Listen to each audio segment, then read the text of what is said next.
Welcome to InjuryGuru.com. I'm Carla Schimmelfinnig, registered physical therapist, and today in this video I'm going to be answering the old controversy between ice and heat. So a lot of times I have people tell me they just injured something and what should they use, ice or heat? So it's a really good question, it's an important question, and so today I'm going to give you the general version, what you might find if you just Googled it, and then I'm also going to give you my version, or what I typically do for my patients. Let's start with just that general version. If you have just injured yourself, you injured a tissue, and it's been within that, it's now within the first 72 hours or 3 days, then the only thing that you want to be putting on that site is ice. You can use that ice for 15 minutes each time you do it throughout the day. You want to do that 4 to 6 times throughout the day, or about every 2 hours while you're awake. When you do that ice, you can put that in a baggie and some crushed ice or just some ice cubes, or if you have a cold pack, you can use a cold pack. The most important thing is that you get that ice as cold as you can tolerate. If you're like me and you're always cold, you don't really like cold things, then you'll want to put a layer between your skin and that ice. In the clinic, I'll typically just throw that ice bag or cold pack inside a pillowcase, put that on my patient's body part, and I'll even wrap that up with an ACE wrap or something like that, just to get that nice and snug, so I know that it's getting really, really cold. That's the most important thing. You're going to feel things like tingling, it's going to get a little uncomfortable, the skin will get a little bit red, all that's normal. And again, you just need 15 minutes for that. Now, if you are past that 3-day point, then it is okay to use heat. A lot of times you'll hear alternate that ice and that heat, and that's okay too.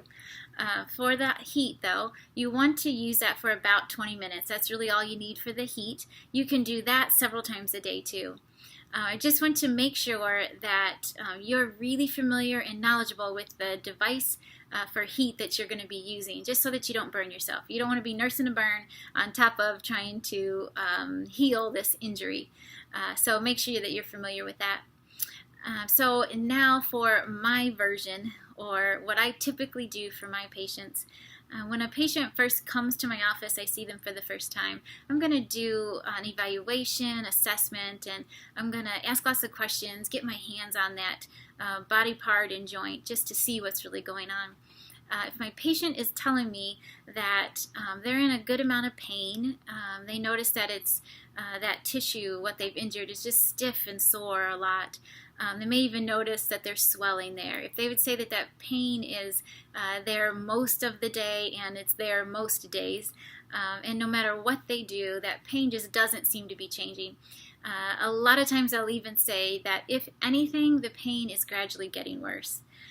So if I'm hearing those kinds of things, the first thing I'm going to think is that this particular tissue is stuck in what we call the inflammation phase, which is just the first phase of the healing process. So let me tell you real quickly, there are 3 phases to the healing process, and the inflammation phase is the first phase. For a tissue to completely heal after an injury or some type of tweak or insult, it needs to go through all 3 phases of healing. What can happen though with tissue is if it's a severe enough injury, or that it's just an injury that the body can't completely take care of on its own, it gets stuck in the inflammation phase. So there's just constant inflammation, irritation, and pain, and it just becomes like a vicious cycle. So it's for you, if you're listening to this video and I'm describing you at all, then you definitely need to be using some ice. So the first thing that I'm going to tell my patients when I decide that that's definitely the situation that I see and the situation that they're in is ice and Advil for 7 to 10 days. Now I'm going to make sure, and I want you to make sure, that you can take Advil. So if you're unsure, check with your doctor or your pharmacist just to make sure you can do that. And I'm going to tell them ice and Advil at breakfast, lunch, dinner, and before bedtime or sometime in the evening every day for 7 to 10 days.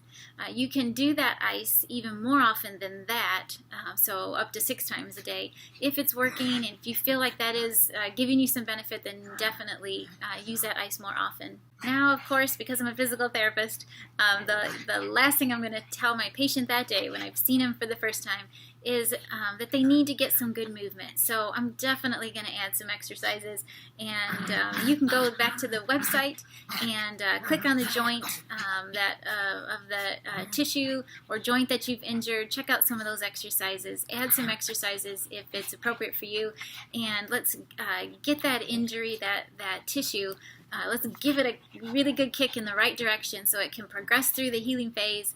You can get over this injury completely and get on to doing all those things that you need to do without that typical pain.